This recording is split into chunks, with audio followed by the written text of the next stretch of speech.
നമസ്കാരം. ആദ്യം തന്നെ എല്ലാവർക്കും ഇരുന്നാൽ മതി. ഓക്കെ. നമസ്കാരം. ആദ്യം തന്നെ നിങ്ങൾ എല്ലാവരും മാമൻ സിനിമയുടെ പ്രസ് മീറ്റിനായി എല്ലാവരും എത്തിച്ചേർന്നതിന് നന്ദി രേഖപ്പെടുത്തുകയാണ്. ഇതൊരു നല്ലൊരു ഫാമിലി ഫിലിമാണ്. വളരെ തമിഴ്, ശ്വാസിക പറഞ്ഞ പോലെ വളരെ റൂട്ടഡ് ആയിട്ടുള്ള തമിഴ് ഫാമിലി ട്രഡീഷൻസിലുള്ള അങ്ങനെയാണ് സ്റ്റോറി പോകുന്നത്. പക്ഷേ നമ്മൾ മലയാളികൾക്കും ഒക്കെ ഒരുപാട് ഹാർട്ട് ഫെൽറ്റ് ആയിട്ട് തോന്നിയ ഇമോഷൻസിനെ പറ്റിയിട്ടാണ് സിനിമ സംസാരിക്കുന്നത്. എനിക്ക് എന്തോ ഭാഗ്യം കൊണ്ട് തമിഴിൽ നിന്ന് നല്ല കഥകൾ വരുന്നുണ്ട്. അങ്ങനെ ഗാട്ടാമസ്തിക്ക് ശേഷം കുറച്ച് കഥകൾ കേട്ടിരുന്നു. അതിലൊരു വെബ് സീരീസ് ചെയ്തു കഴിഞ്ഞു. അതിനുശേഷം ഞാൻ കേട്ട് കഴിഞ്ഞ ഉടനെ യെസ് ഇതെനിക്ക് ചെയ്യണം, എന്തായാലും എനിക്ക് ചെയ്യണം എന്ന് തോന്നിയ കഥയാണ് മാമൻ. എനിക്കതിൽ വർക്ക് എന്ന് പറയാൻ ഞാനൊരു ന്യൂക്ലിയർ ഫാമിലിയിൽ നിന്ന് വരുന്നത്. ഞാൻ അച്ഛനമ്മ ഞങ്ങൾ 3 പേരേ ഉള്ളൂ ഫാമിലിയിൽ. എനിക്കൊരു കൂട്ടുകുടുംബം എങ്ങനെയാണ് ഫങ്ഷൻ ചെയ്യണത് ഇങ്ങനെയുള്ള കാര്യങ്ങൾ കണ്ടറിയുന്നതേ ഉള്ളൂ. എൻ്റെ ഫ്രണ്ട്സ് പറയുന്ന കസിൻസിൻ്റെ ഗ്രൂപ്പ്, ഫാമിലി ഗ്രൂപ്പ്, ഞാൻ വീട്ടിലൊക്കെ ഫാമിലി ഗ്രൂപ്പൊക്കെ സ്റ്റാർട്ട് ചെയ്ത് നോക്കി. അച്ഛനെ എക്സ്പെക്ട് ചെയ്തു പോയി. കാരണം 3 പേര് മാത്രമുള്ള ഇപ്പം എന്തിനാ ഗ്രൂപ്പ് എന്നുള്ളൊരു ചോദ്യമാണ് എൻ്റെ വീട്ടിലൊക്കെ ഉണ്ടായിട്ടുള്ളത്. അപ്പോൾ ഇതെനിക്കൊരു ഏലിയൻ ഫീലിംഗ് ആണ് ഒരു കൂട്ടുകുടുംബം എന്ന് പറയുന്ന സാധനം. ഇപ്പം എല്ലാവരുടെയും അസൂയയോടുകൂടി അവരുടെ കൂട്ടുകുടുംബങ്ങൾ നോക്കിക്കാണുക എന്നുള്ളതൊഴിച്ചാൽ, അല്ലെങ്കിൽ അപ്പോൾ ഞാൻ കാണുമ്പോൾ അവരുടെ ഉള്ളിലുള്ള ഇമോഷൻസിനും ഭയങ്കര എനിക്കും വേണം ഇങ്ങനെ ഒരു സംഭവം എന്ന് തോന്നിയിട്ടുള്ള സംഭവങ്ങൾ അതിൻ്റെ ഒരു 1000x ടൈംസിലാണ് ഞാൻ ട്രിച്ചിയിൽ നമ്മുടെ ഷൂട്ടിംഗ് ലൊക്കേഷൻസിൽ കാണുന്നത്. കാരണം എൻ്റെ മനസ്സിൽ ഈ ഒരു ന്യൂക്ലിയർ ഫാമിലിയിൽ വന്നത് കാരണം തന്നെ വളരെ ലിമിറ്റഡ് ആയിട്ടാണ് ഇമാജിനേഷൻ പോയത്. കഥ പറയുമ്പോൾ വരെ ഈ പ്രോപ്പർ ഈ ഇമോഷൻസ് മാത്രമേ കണക്റ്റ് ആവുന്നുണ്ടായിരുന്നുള്ളൂ. ചുറ്റും 200 ആൾക്കാരുണ്ടാവും എന്നുള്ളത് മറന്നേ പോയി. ഇങ്ങനെ ഒരു സംഭവം സെറ്റിൽ വരുമ്പോൾ അത് കാരണം തന്നെ ഭയങ്കര തിരക്കും സൗണ്ട് ഇല്ലാത്ത സമയമില്ല. സാറൊക്കെ എപ്പോഴും പറയും ഞാൻ സൈലൻസ് വിളിക്കുകയായിരുന്നു സെറ്റിൽ. സൈലൻസ് ഫ്രണ്ടിനാണ് മാറി ഫ്രണ്ട് അഭിനയിക്കാൻ ഫ്രണ്ടിൽ നിന്ന് അത്രയ്ക്കാണ് എല്ലാവരും സീനിന് ആവശ്യമുള്ളവരും. സോ ഒരു ട്രെയിലർ കിട്ടി ജോയിന്റ് ഫാമിലി ആണെങ്കിൽ എങ്ങനെ ഉണ്ടാവും എന്നുള്ളത്. But it's A beautiful experience. It's A very enduring ആയിട്ടുള്ള ഒരു എക്സ്പീരിയൻസ് ആണ്. ഭയങ്കര എല്ലാവരോടും നമ്മുടെ കൂടെ ആക്ട് ചെയ്യുന്ന ആക്ടേഴ്സിനോടൊക്കെ എൻ്റെ അച്ഛൻ JK സാർ എൻ്റെ ഫാദറായിട്ട് ആക്ട് ചെയ്ത് പുള്ളിയുടെ അടുത്തൊക്കെ ഭയങ്കര സ്നേഹം തോന്നും. ലൈക്ക് ഇതിലൊരു അച്ഛൻ കുട്ടിയാണ് ഭയങ്കര. സാറിൻ്റെ നമ്മുടെ കല്യാണം നടക്കുന്ന സീനിലൊക്കെ സാറിൻ്റെ കൈയൊക്കെ പിടിച്ച് നിൽക്കുമ്പോൾ ഒരു ഭയങ്കര ഫീലായിരുന്നു. സോ അതാണ് ഞാൻ പഠിക്കുകയായിരുന്നു. ഞാൻ സിനിമയുടെ സെറ്റിൽ ചെന്നിട്ട് ഞാൻ ഓരോ കാര്യങ്ങൾ പഠിക്കുകയായിരുന്നു. ഇവിടുന്ന് പഠിച്ചിട്ട് പോയതോ എനിക്കറിയാവുന്നതോ ആയിട്ടുള്ള കാര്യങ്ങളൊന്നും അവിടെ വർക്ക് ആയിരുന്നില്ല.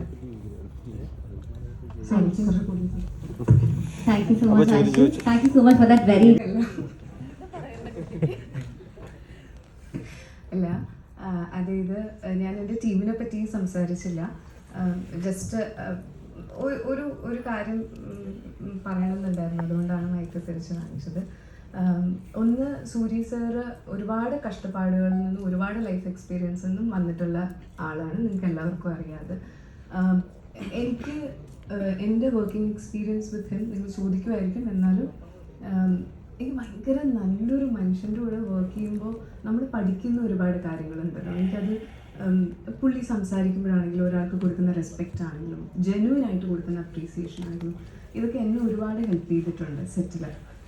എനിക്ക് ഭയങ്കര ഒരു സപ്പോർട്ടുള്ള പോലെ തോന്നിയിട്ടുണ്ട്. പിന്നെ ശ്വാസിക്കാണെങ്കിൽ ഞങ്ങൾ കുമാരിയിൽ ഒരുമിച്ച് വർക്ക് ചെയ്തിട്ടുള്ളതാണ്. ശ്വാസിക തമിഴ് സിനിമയിൽ പുള്ളിക്കാരി അക്സെപ്റ്റ് ചെയ്യപ്പെടുന്നത് കാണുമ്പോൾ എനിക്കൊരു ഉള്ളിലൊരു സന്തോഷമാണ്. ഭയങ്കര പ്രൗഡ് ഫീലിംഗ് ആണ്. Seeing that she is finally getting her due and I always thought she was not getting her due here. And അത് തമിഴ് സിനിമയിൽ നിന്ന് വാരിക്കോരി സ്നേഹം കൊടുക്കുന്ന കാണുമ്പോൾ ഞങ്ങളുടെ ഓഡിയോ ലോഞ്ചിലാണെങ്കിലും ഒരുപാട് പേര് ശ്വാസികയുടെ പെർഫോമൻസിനെ പറ്റിയിട്ട് സംസാരിക്കുകയാണ്. തമിഴ് സിനിമ ഉള്ളിടത്തോളം കാലം ശ്വാസിക എന്ന് പറഞ്ഞ ആക്ടറിന് അവിടെ വർക്ക് ഉണ്ടാവും എന്ന് പറയുകയാണ്. മൈസൂരാജ് സാറിൻ്റെ സ്പീച്ചിൻ്റെ ഒരു 3/4 ഓഫ് ടൈം ശ്വാസികനെ പറ്റിയിട്ടാണ് സംസാരിച്ചുകൊണ്ടിരുന്നത്.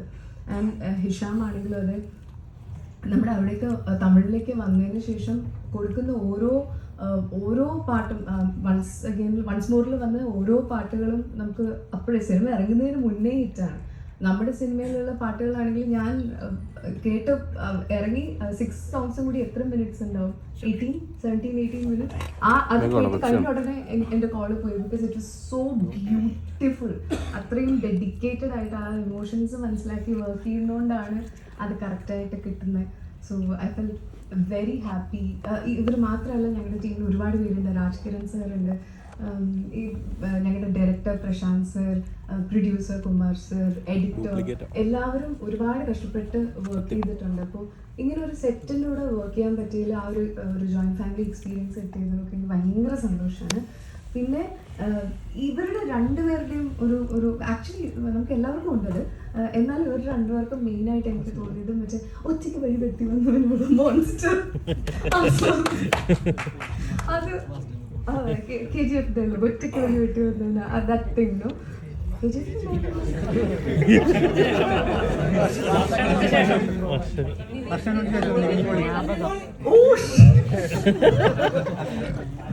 എന്തായാലും മനസ്സിലായില്ല. നാളെ പോയിട്ട് വരാം. కొంచెం మిక్స్ అయ్యచ్చు. మోడస్ట్ కరెక్ట్ అనే అదా കണ്ടന്റ് കറക്റ്റ്, ഇമോഷൻസ് സോ അപ്പോൾ അതിൻ്റെ ഒരു റെസ്പെക്റ്റും ഭയങ്കരമായിട്ടുണ്ട്. ഭയങ്കര ഇൻസ്പിറേഷൻ തോന്നാറുണ്ട് ഉണ്ണിയുടെ കരിയർ കാണുമ്പോഴാണെങ്കിലും.